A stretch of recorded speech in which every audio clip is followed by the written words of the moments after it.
आज हम इस चैप्टर में जो लेके आए हैं, इस वीडियो में जो लेके आए हैं वो है उत्साह अटनी रही और कन्यादान। इससे रिलेटेड सारे पॉइंट्स आज इस वीडियो में आपके क्लियर हो जाएंगे और नेक्स्ट वीडियो में उससे रिलेटेड क्वेश्चंस होंगे। पूरे क्वेश्चन इसमें भी दे रखे हैं, लेकिन यहाँ कविता से रिलेटेड क्वेश्चन है, वहाँ पर अन्य क्वेश्चन भी आपको दिए जाएंगे। इसके बाद जो टॉपर्स के क्वेश्चन आंसर होते हैं वो भी मैं अपनी वीडियो में दूंगी। इसके लिए मेरे चैनल को सब्सक्राइब कर लें, जिससे कि आपका कोई भी पार्ट मिस ना हो जाए।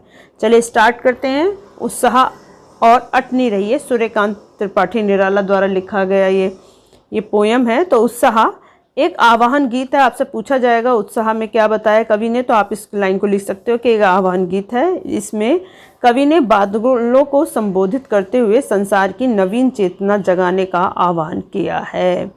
और अटनी रही है कविता में फागुन माह की सुंदरता का वर्णन किया गया है। कवि फागुन माह की शोभा से इतने अभिभूत या इतने उसमें खो गए हैं कि वे उनसे नज़रें हटा ही नहीं पा रहे हैं और उसी में ही उनकी नज़रें टिक चुकी हैं। तो उत्साह अटनी रही जो आपकी पोयम है वो क्या है, एक बार हम इसके व्याख्या बता देते हैं कि कवि निराला उत्साह कविता में बादलों के आवाहन किया है, क्योंकि वे बादलों को क्रांति और परिवर्तन का प्रतीक मानते हैं। कवि चाहते हैं कि अपनी घनघोर गर्जना से बादल संपूर्ण आकाश व धरती को गुंजित कर दें और वे बादलों से जल बरसाने का आग्रह कर रहे हैं। कवि के अनुसार बादल काले, घुंघराले और बाल कल्पना से युक्त हैं। बादलों के हृदय में बिजली की चमक और ब्रज के समान कठोरता है, इसलिए वे संसार में परिवर्तन और क्रांति लाने के लिए बादलों से गरजने को कह रहे हैं। धरती के सभी लोग भीषण गर्मी से व्याकुल और अनमने से हो गए हैं, इसीलिए कवि बादलों से अज्ञात दिशा से आकर जोर से बरसने का आग्रह कर रहे हैं। वह चाहते हैं कि बादल इतनी जोर से बरसें कि संसार के सभी लोग और तप्त धरती शीतलता का आभास। तप्ती यानी तपती हुई धरती, जो गर्मी से, भीषण गर्मी से लोग परेशान हो रहे हैं, उनको शांति मिल जाए। इस प्रकार वर्षा से संसार के लोग सुख का अनुभव करें और वे परिवर्तन के लिए प्रयास करें। तो घेर घेर घोर घनघोर गा का उच्चारण अनुप्रास अलंकार है। बाल कल्पना के से पाले, ये उपमा अलंकार में दिया गया है। काव्य में नाद सौंदर्य है और बादलों में क्रांति व नव जीवन का प्रतीक बताया गया है। जल, शांति व सुख एक प्रतीकात्मकता है। भाव सौंदर्य देखा जाए तो काव्य में एक ओर तो बादलों को जन की आकांक्षाओं को पूरा करने वाला माना गया है, तो दूसरी ओर विप्लव व क्रांति का प्रतीक माना गया है। उनके कहने का तात्पर्य है। इससे रिलेटेड क्वेश्चन है कि कवि बादलों से फागुन, रिमझिम या बरसने के स्थान पर गरजने के लिए कहता है क्यों? ये क्वेश्चन आ चुका है कई बार। तो कवि ने बादलों से उनका पौरुष बल दिखाने को कहा है। यहाँ ताकत का मतलब कहा गया है।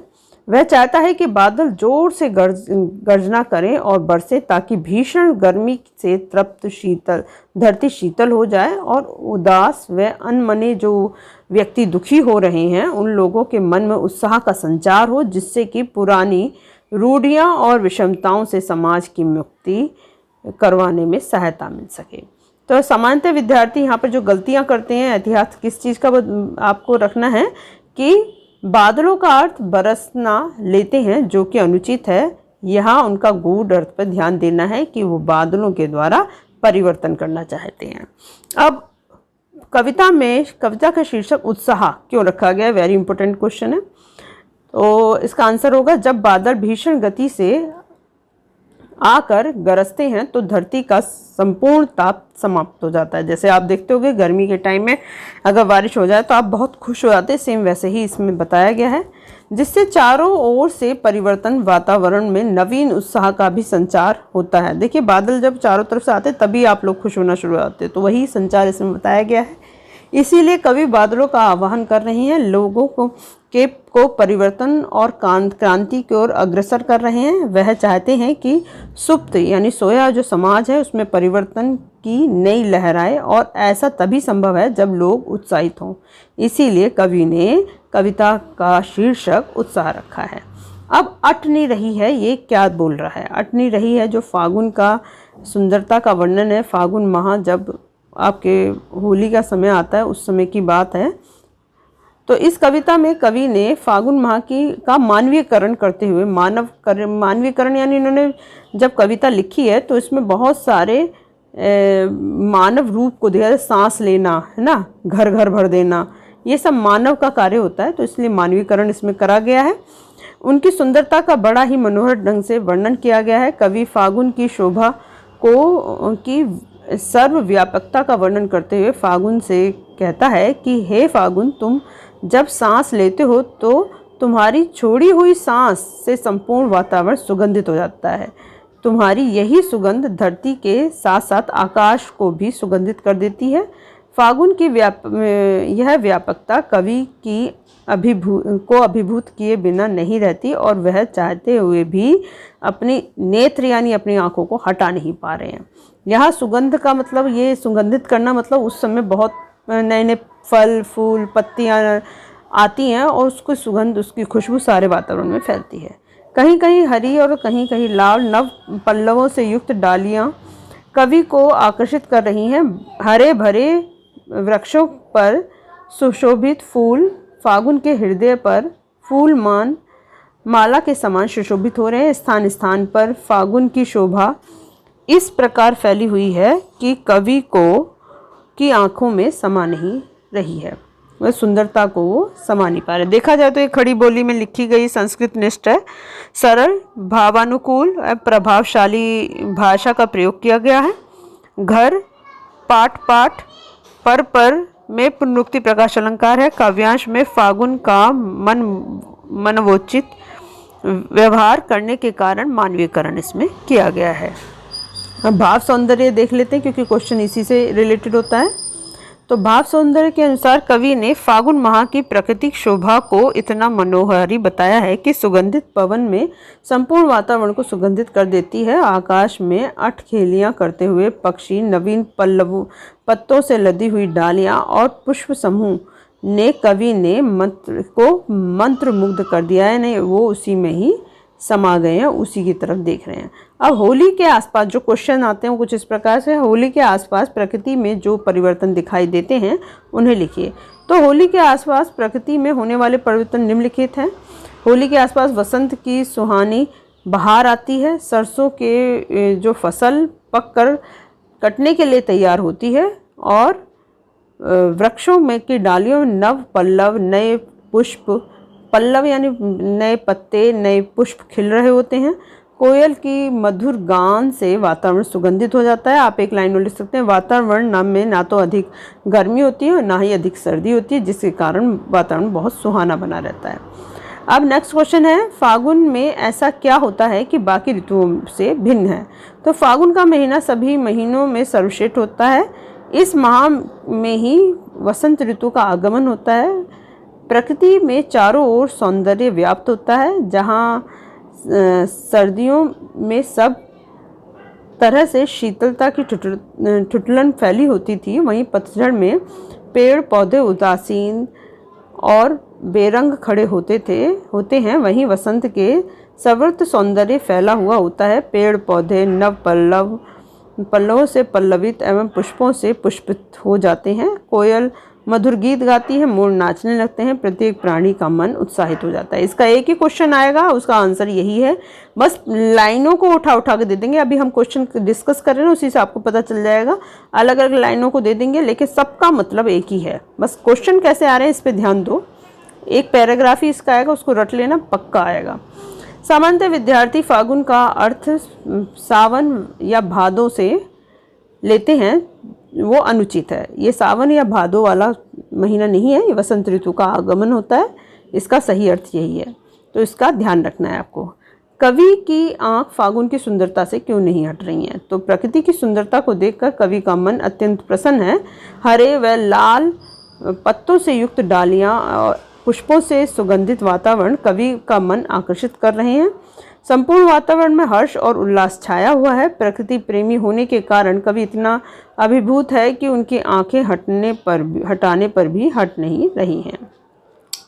अब पाठ में जो उत्साह पाठ आपको भाव दे रहा है वो यह है कि कवि का केंद्र भाव है कि कवि बरसों से सोए हुए समाज में परिवर्तन लाना चाहता है। उत्साह कविता के अनुसार इस बदलाव के लिए उसने बादलों को चुना है क्योंकि उनकी गर्जन से संपूर्ण संसार में नवीन चेतना का संचार होता है। और बिल्कुल सही कह रहे हैं, जैसे ही बादल आते हैं तो सब लोग बहुत खुश हो जाते हैं, प्रसन्न हो जाते हैं। अट नहीं रही है यह कविता फागुन की मादकता को प्रकट करती है। कवि ने फागुन की सर्वव्यापकता के अनेक संदर्भों में देखा है। कवि का मानना है कि जब मन प्रसन्न हो तब मनुष्य की चक्षु चहु और फागुन की सुंदरता और उल्लास ही दिखाई देता है। मतलब वो एक चीज़ इसमें और जोड़ दी गई है कि जब मन में शांति होगी तो हर जगह ही आपको खुशी नज़र आएगी। अब कुछ क्वेश्चन में दे रहे हैं, जैसे कवि बादल को क्या घेरने के लिए कह रहा है और क्यों? यह कवि ने बादलों को किस रूप में प्रस्तुत किया है और क्यों? यह कवि बाल कल्पना कैसे पाले में कौन सा अलंकार है? तो कवि बादलों को संपूर्ण आकाश को घेरने के लिए कह रहा है। ऐसा उसने इसलिए कहा है क्योंकि वह चाहता है कि बादल सारी धरती पर जल बरसा कर धरती को शीतल कर दे, शीतलता का एहसास दिलाए, यानी जो भी समस्या है सबको वो निपटा दे। कवि ने बादलों को क्रांति और नव चेतना उत्पन्न करने वालों के रूप में प्रस्तुत किया है क्योंकि वे मानव मन को उद्वेलित करने में सक्षम हैं। बाल कल्पना कैसे पाले में उपमा अलंकार है क्योंकि यहाँ बादलों की रचना और बालकों की कल्पनाओं की समानता व्यक्त की है। अब नेक्स्ट जो आपकी पोएम है उसके अनुसार जो आने वाले क्वेश्चन है, कविता में कौन सी ऋतु का वर्णन किया गया है? कवि की आंखें क्यों नहीं हट रही, ये जस्ट अभी बताया, वसंत ऋतु का। और कवि उस सुंदरता के कारण उनकी आंखें नहीं हट रही क्योंकि पूरे में नए नए पत्ते, नए नए फूल, सुगंध फैली हुई है, जिसे देखने पर ही प्राकृतिक दृश्य बहुत सुंदर नज़र आ रहा है। कहीं पड़ी में उर में मंद गंध पुष्प माला पंक्ति का भाव सौंदर्य क्या होगा? हरे व लाल पत्तों से लदी डालियों को देखकर कैसा लग रहा है? तो फागुन की सुंदरता देखकर ऐसा लगता है कि फागुन रूपी मानव के हृदय पर मंद गंध की मदमस्त करने वाली पुष्पों की माला पड़ी हुई है।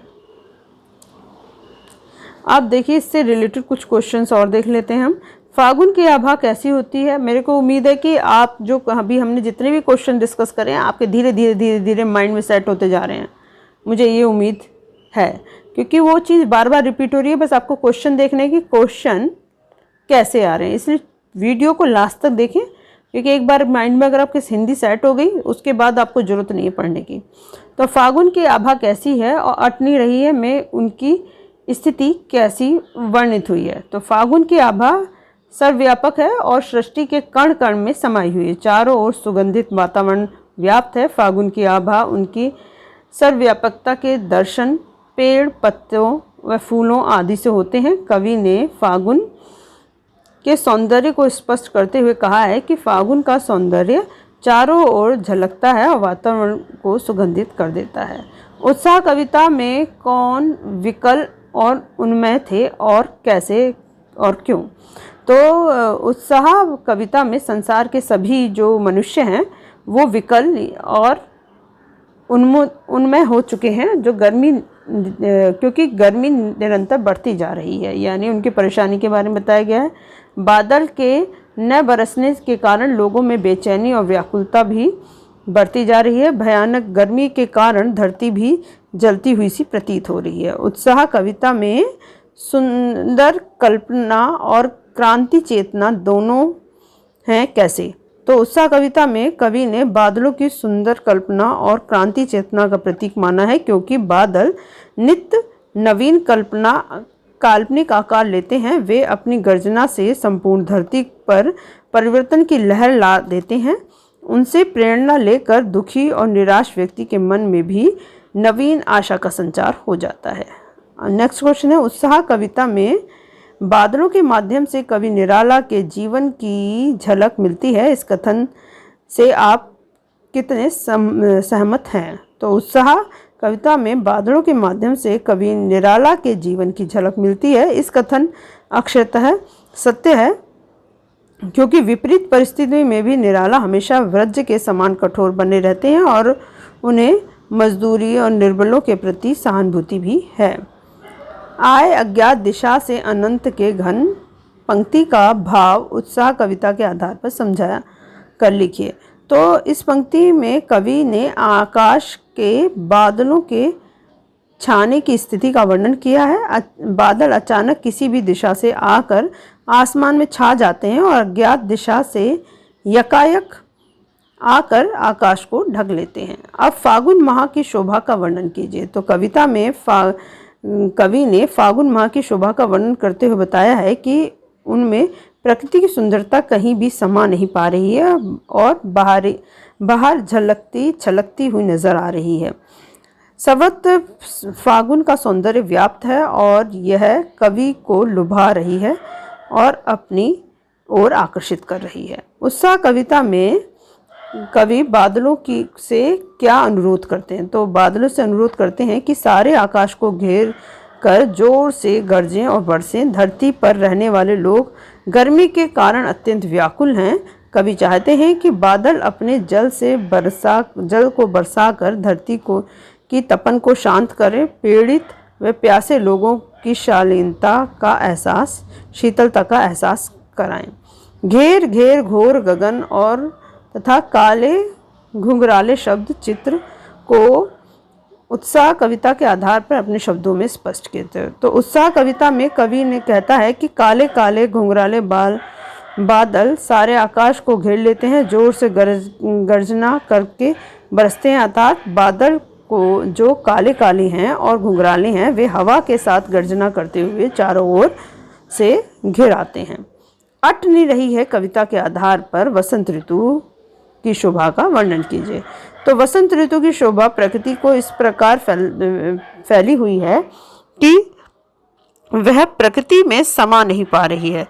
इस ऋतु में संपूर्ण प्रकृति हरियाली की चादर ओढ़ लेती है और अपनी सुषमा को सब ओर बिखेर देती है। सारा वातावरण पुष्पित और पल्लवित हो जाता है। सृष्टि का प्रत्येक कण उत्साह और उमंग से भरा हुआ होता है और इसका सीधा प्रभाव मनुष्य पर भी पड़ता है, वह भी प्रफुल्लित हो जाता है। कवि की आंखें फागुन की सुंदरता से क्यों नहीं हट रही हैं? तो फागुन माह की शोभा अतुलनीय है और अत्यंत खुशी प्रदान कर रही है। चारों ओर रंग बिरंगे फूल खिले हुए हैं और उनकी सुगंध चारों ओर वातावरण में फैली हुई है। आम के पेड़ों पर भौर आ गई है और कोयल भी मदमस्त होकर कूकने लगती है। प्रकृति अपनी अनंत रूप में शोभायमान हो रही है, अतः कवि की आंखें फागुन की सुंदरता से नहीं हट रही हैं। उत्साह कविता का प्रतिपाद्य विषय क्या है? तो कवि सूर्यकांत त्रिपाठी निराला द्वारा विरचित उत्साह कविता एक आह्वान गीत है। कविता में कवि ने बादलों की गर्मी से पीड़ित लोगों की आकांक्षाएं पूर्ण कर शांति देने वाले के रूप में देखा है। बादल का दूसरा रूप नई कल्पना व नवानुकूल और क्रांति की चेतना उत्पन्न करना है।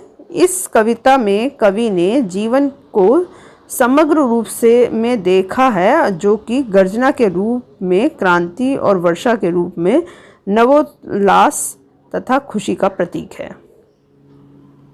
अब है आपका कन्यादान कविता।